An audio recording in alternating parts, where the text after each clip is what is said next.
So, what do we call this art style? I'm not trying to start like a CalArt style debate or anything like that. I'm just genuinely curious. Like, is there a name for this? So, back in 2022, 20th Century Studios released Prey, a Predator movie directed by Dan Trachtenberg that happened to be the first above average Predator movie in a very long time. Despite being a direct to Hulu film, Prey ended up doing so well that they decided to bring Dan Trachtenberg back for more. At least that's what I think happened. Otherwise, he might have just shown up one day and said, I'm doing more of these. This year, we're getting another film from the same director, Predator Badlands, which honestly just looks super dope. I am very excited for that movie. But to tide us over until then, we're getting another direct-to-Hulu Predator movie, this one being animated, Predator, Killer of Killers. Yeah, so we are actually getting 2 Predator movies and an Alien TV show in the same year. Like, Alien and Predator fans just don't know how good they have it right now. We are eating so good. So this one is also directed by Trachtenberg, but it also happens to be co-directed by Joshua Wasong, who's more of a VFX guy, which makes a lot of sense because I don't think Trachtenberg has done any animated movies before. You need a VFX guy to kind of guide you through the process. And whether I intended to do so or not, I've kind of been following Trachtenberg's work since the start of his career. I remember that Portal fan film he made being like a big deal at the time. And of course, he went on to direct 10 Cloverfield Lane, which is a movie I really love. I love everything about it except the ending. That aside, just great film, and I was very happy with Prey also. So the fact that he's doing more Predator, I can't complain. He's kind of just become the Predator guy at this point, in a good way. I mean that in a good, not creepy way. So this is actually advertised as an animated anthology, meaning it's a collection of a bunch of separate stories all involving the Predator. And I absolutely love anthology movies. I know there's a Del Toro saying where he said anthologies are only as good as their worst segment. And I do not agree with that at all. I think that anthologies are just a lot of fun. But when it comes to animated anthologies, I'm actually more used to each segment having its own director, its own unique art style. And I really did not know at first how to feel about this one just being one art style. And it wasn't an art style that I was particularly fond of. But when you see the movie, it all just kind of makes sense. I'm not going to spoil anything in this video. I'm going to keep it as spoiler-free as possible. But when you see the movie, when you know, you know. I think when Prey first came out, people really loved that it focused on a different time period. I think for years, a lot of Predator fans have been saying that each movie should just be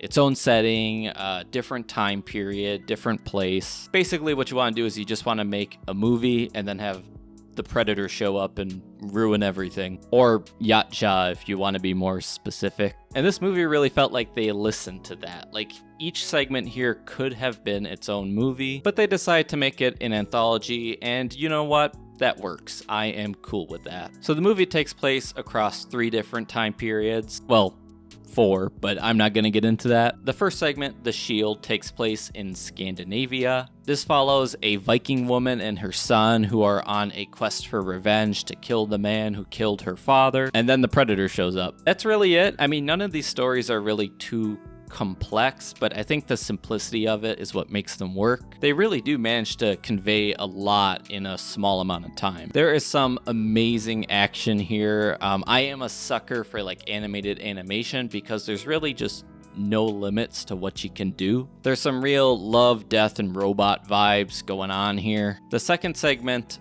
The Sword, happened to be my favorite one. This one takes place in feudal Japan, and it features these 2 estranged brothers. One of them's a samurai, the other's a ninja, which is cool because you get to see like the different fighting styles they have. But there's this rivalry between them. They reunite as adults to fight with one another when, of course, Predator shows up. And each time period has a different Yachtja, which I thought was really neat. I liked a lot of the designs. I like how the first one they face is like this big burly monster, and it's kind of easy to see how a Viking would like interpret that into some sort of legend. When I first saw him, my reaction was just, oh, he big. The second one they face is lankier. He's got this neat helmet on. And then in the third story, there's one with a visor over one of their eyes that might be an eye patch. I don't really know for sure. But yeah, the second segment, my favorite. Just great action, great character development, and it does all of that with like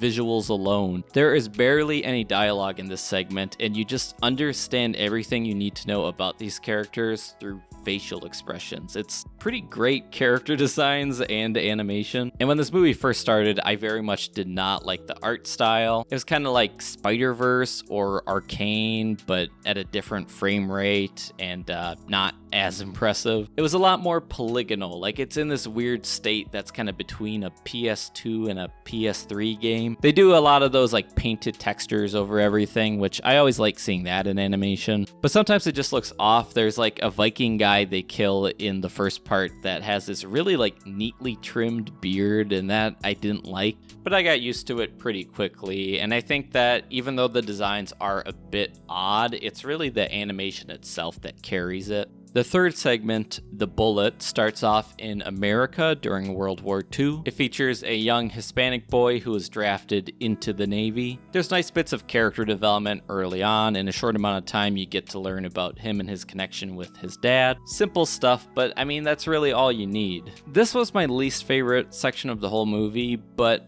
I still enjoyed it. This one features a dogfight between World War II pilots and a Predator spaceship. It's a neat concept. I think it's a fun way to like switch it up so we're not just getting the same thing over and over again. Imagine joining the military just for an alien to show up and kill you like during battle.